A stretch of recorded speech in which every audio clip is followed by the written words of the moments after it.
Rob Reiner. When Harry Met Sally. Yeah, me too. Yeah, that's the best. Look, this is Spinal Tap is amazing. Oh, wait, yeah, that's a classic. So, two totally different movies. You're going to take this interview, you're going to go to 11, aren't you? Yeah, we're going to go from 10 to 11. Just because it goes to 11. Rob Reiner here. He is talking about his newest film, And So It Goes. It opens in theaters today. We also asked him about never-before-revealed connection to 13 Wham and Fox Rochester. If you don't mind, we'll start with this question. How is your son doing? We were fortunate enough to have him as an intern here not all that long ago. He was a wonderful intern, and I hope he's doing well. He is. Thank you so much for asking. My son, Jake, who's a broadcast journalist, and he's in Monterey and Salinas and on the air twice a day, and he's doing great. Good, good. So glad to hear. He was truly a wonderful addition for the time he was here. So congratulations to him. Thank you so much. I'll send that on to him. Please do. Thank you. As for the movie, congratulations to you. Yet another one. It sounds like it'll be another gem. To me, just to give folks out there an idea, you have a curmudgeon of a realtor.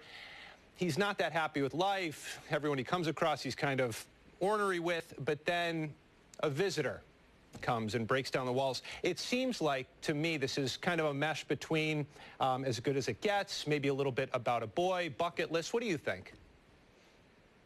It's really an extension of Bucket List in that this project came to be because of Bucket List.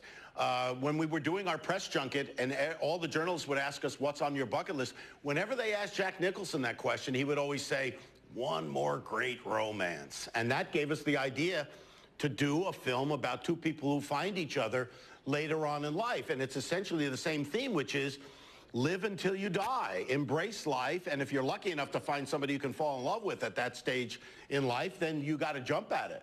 Yeah, and basically his granddaughter comes into his life and he's forced to care for her. Having read the plot line, as I got up to the end, I have to admit, I was wondering, is this really a romantic comedy?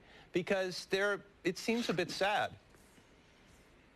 Well, there are elements of romantic comedy. I wouldn't characterize it as just an out-and-out romantic comedy. There are very serious dramatic elements in it.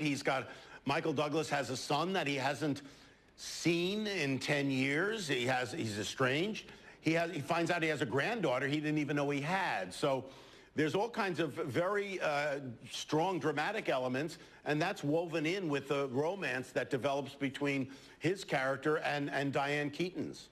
One of the things that I think defines your movies is the chemistry between the actors that you find, whether it be When Harry Met Sally or what have you.